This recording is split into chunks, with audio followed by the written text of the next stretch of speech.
Ito na nga ba ang last time na makikita natin sa NBA ang isang Kevin Porter Jr.? There it is.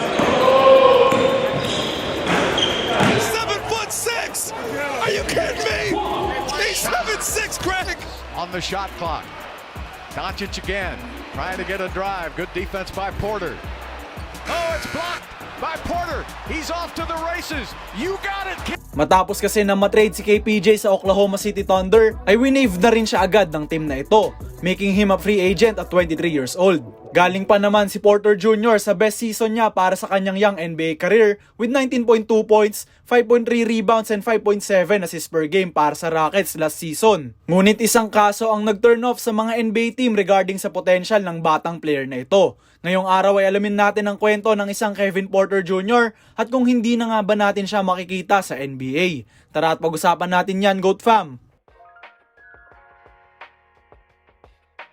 Bilang isang 6'4 combo guard ay piniling maglaro ni Kevin Porter Jr. sa University of Southern California para sa kanyang collegiate career. Matapos ang amazing high school basketball career kung saan naging isa siyang consensus 5-star recruit, ay dinala ni KPJ ang talento niya sa USC Trojans para mag-develop para sa NBA. Despite sa pagiging malakas na high school athlete, ay nahirapan mag-adjust si Porter sa bilis ng college basketball. Struggling na makuha ang momentum all throughout the year kung saan nag-average lamang siya ng 9.5 points, 4 rebounds and 1.4 assists sa loob ng 21 games. Bukod pa nga dyan ay sa unang taon pa lang sa college ay lalabas na ang issue sa attitude ng player na ito. Noong January 13, 2019 ay nasuspend indefinitely si Kevin mula sa USC due to personal conduct issues at never nang bumalik sa school na ito. Sa halip ay nagdeklara na lamang siya para sa 2019 NBA draft to take his talents to the next level.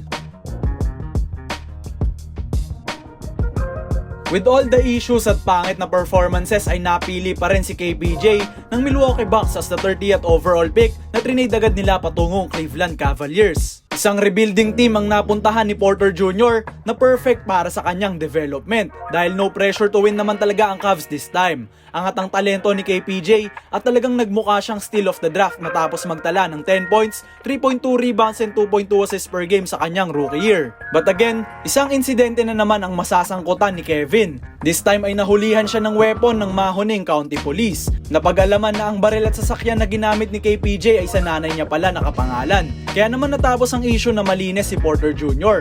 Okay na sana ang sitwasyon ni KPJ, ngunit sinundan pa ang issue na ito ng pagwawala niya sa loob ng locker room ng Cavs team. Allegedly ay nagsisigaw si KPJ sa loob ng locker room at binatuhan pa nga ng pagkain ng GM ng Cleveland na si Kobe Altman. This incident resulted sa pagkakatrade sa kanya sa Houston Rockets kung saan magkakaroon ng bagong simula si KPJ. Sa unang season niya dito ay madalas sa G League naglaro si Porter Jr. 26 games lamang ang nilaro niya sa NBA. Subalit ang bawat laro niya dito ay talagang masasabing isa siyang future NBA star. He averaged 16.6 points, 3.8 rebounds and 6.3 assists per game that season. Pinatunayan ni Kevin na siya na ang nararapat na future point guard ng Rockets sa patuloy na pagre-rebuild nito.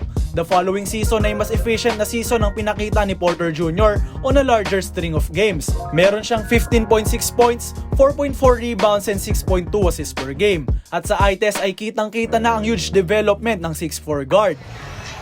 He really does. Watch him do it again. Timeout on the court. Rockets.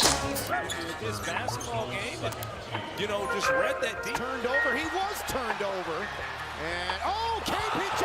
Sa kakatapos lang na season ay full-time starter na si KPJ. He would go on to average his best scoring, rebounding at stealing season with 19.2 points, 5.3 rebounds and 1.4 steals per game.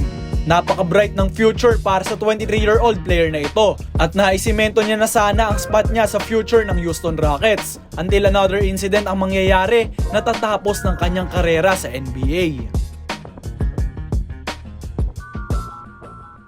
September 11, 2023, hinuli ng New York Police si KPJ for allegedly assaulting his WNBA player na girlfriend na si Kaiser Ray Gondrezick. Ito nga ay nagresulta sa pagkakaban ni Kevin sa Houston Rockets training facilities habang ongoing pa ang investigasyon sa kaso na ito. He is not allowed to be with the team, around the team, or have any interaction with the team. Iyan ang parusang pinataw ng Rockets management sa issue na ito ni Porter Jr. But then, Last week lang ay na-trade siya papuntang Oklahoma City Thunder following his case. Akala nga ng lahat ay dito itutuloy ni Porter Jr. ang rising career niya sa NBA. Subalit sa isang shocking turn of events ay winave siya ng Thunder management, putting his NBA career in jeopardy dahil sa sunod-sunod na issues na kinakaharap niya. Isisettle pa ni Kevin ang recent case niya with his girlfriend at just 23 years old ay wala na sa NBA ang player na ito. This just proves na kahit gaano pa katalento ang kahit sinong NBA player, kung pangit naman ang attitude at conduct niya ay mabilis lang siyang mawawala sa NBA. Pero ano sa tingin nyo, GOAT fam? Makabalik pa kaya sa NBA si Kevin Porter Jr.? Sinong team ang maaaring kumuha sa kanya at mag-take ng risk to go along with his name? I-komento nyo lang ang inyong opinion sa baba at babasahin nating lahat yan.